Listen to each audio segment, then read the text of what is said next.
Welcome to the NewsHour. The Biden administration today unveiled a new set of sanctions against Russia to punish it further for the full-scale invasion of Ukraine that began 2 years ago tomorrow. The sanctions are also meant to target Russia for the death of anti-corruption activist and politician Alexei Navalny.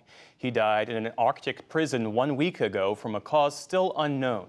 Earlier today, I spoke with U.S. Undersecretary of State for Political Affairs Victoria Nuland about the state of the war 2 years on. Victoria Nuland, welcome back to the NewsHour. Thank you, Jeff. Great to be with you. As the world prepares to mark the second anniversary of Putin's Ukraine invasion, Ukraine's counteroffensive has stalled. Ukraine lost a brutal months-long battle for Avdiivka. Additional funding, as you well know, is stuck in the GOP-led House. And Russia is showing no signs of quitting. What is the outlook for Ukraine right now? Well, Jeff, you are not wrong that these are tough days for Ukraine. And as you said, they've had to come out of Avdiivka. When I was out there a couple of weeks ago, there were soldiers on the front line with only 20 bullets a day to defend themselves. And this is why the administration is pushing so hard for this additional $60 billion to support Ukraine, because the Ukrainians need it if they're going to continue to defend the line and push back the Russians. But with this money, we actually think that they can make some serious gains in 2024, particularly by enhancing some of the asymmetric techniques that they have been using. But we need to support them, just as the Europeans have just given them an additional $54 billion. Well, so far, House Speaker Mike Johnson has refused to bring up a Senate-passed package, at least for a quick vote. Is there a way for the administration to get that much-needed aid to Ukraine absent action from Congress? Jeff, I would just start by reminding that this bill passed overwhelmingly in the Senate. 70 senators supported it. And they supported it because they understand that as much as this is about Ukraine's ability to survive as a democratic state, it is also about the larger principles of a free and open international order that benefits the United States. And that if we don't stand with Ukraine, if Putin wins here, then dictators and tyrants all over the world will take note and will get hungry with their own territorial aspirations. So we need to pass this money, and the American people broadly understand that. So we are hopeful that they will tell their members when they're home during this recess how much they support this money, and we are confident that it will pass. President Biden today announced more than 500 sanctions on Russia. This is the largest tranche since the conflict started. Is this a tacit admission that the previous sanctions haven't worked, what with Russia's military-industrial complex up and running and seemingly drawing on limitless supplies and support from its authoritarian allies?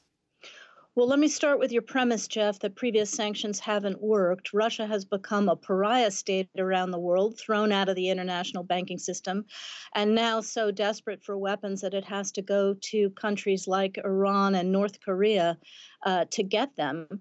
But those Russians are wily, and they have, over the last 6 months, found ways to evade sanctions. But we've also got smarter about how to hurt them, and that's why this package is so massive. It looks at punishing sanctions evaders. It looks at closing down further Russia's access to credit and finance. It also punishes for the death of the leading opposition figure, Navalny, at the hands of Putin and his present guards.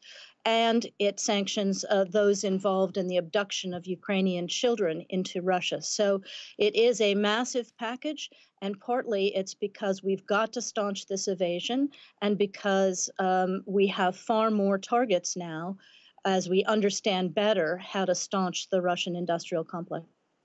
Why should it, though, take an event like the death of Alexei Navalny to prompt these types of sanctions? Couldn't some of this have happened 2 years ago, at least to stop the flow of technology into Russia's military-industrial complex that goes into building the kinds of missiles that kill Ukrainians? Jeff, we did sanction technology from around the world as 2 years ago, just before and after the invasion. What has happened is that Russia's found ways to evade those sanctions, going to third markets or buying, for example, a billion washing machines and then taking out the computer chips that we've denied them in other ways. So this is a tightening of those sanctions as Russia adjusts, and we're confident that they're going to have a very profound impact. But the other thing that's happening, and this is quite worrying, is that Russia has been willing to intensify its economic and security relationship with China, in fact, becoming increasingly dependent on China. And that is how it is fueling its war machine. It's also been willing to put the vast majority of its own economic stimulus into the war effort. So it is starving Russia and Russians of investment in education, in their own future, all in service of Putin's imperial ambitions. So what we're having to do is adjust as well. As we wrap up our conversation, you said you're confident that the aid package will ultimately pass Congress. There is this question, though, of what good would additional aid do, especially among those who view this as a war of attrition and point to the slow progress of Ukraine's counteroffensive. If the U.S. continues to provide Ukraine the same sorts of weapons, why wouldn't that lead to a further stalemate? First of all, this aid is going to allow Ukraine to do four things. It's going to allow them to continue to fight.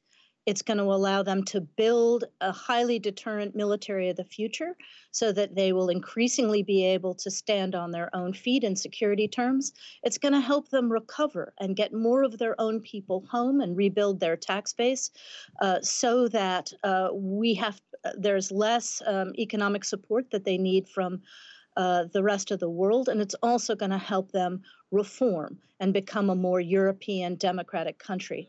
With this money on the battlefield, first and foremost, it will ensure Ukraine can hold the line. But as I said, they're getting increasingly proficient at asymmetric weapons. And I expect, as I said in Kyiv a couple of weeks ago when I was there, that if we can provide this support, Putin's going to get some very nasty surprises on the battlefield in 2024, in addition to Ukraine being able to really rebuild a 21st century military. Victoria Nuland is the Undersecretary of State for Political Affairs at the U.S. State Department. Thank you for your time and for your insights this evening. Thank you, Jeff.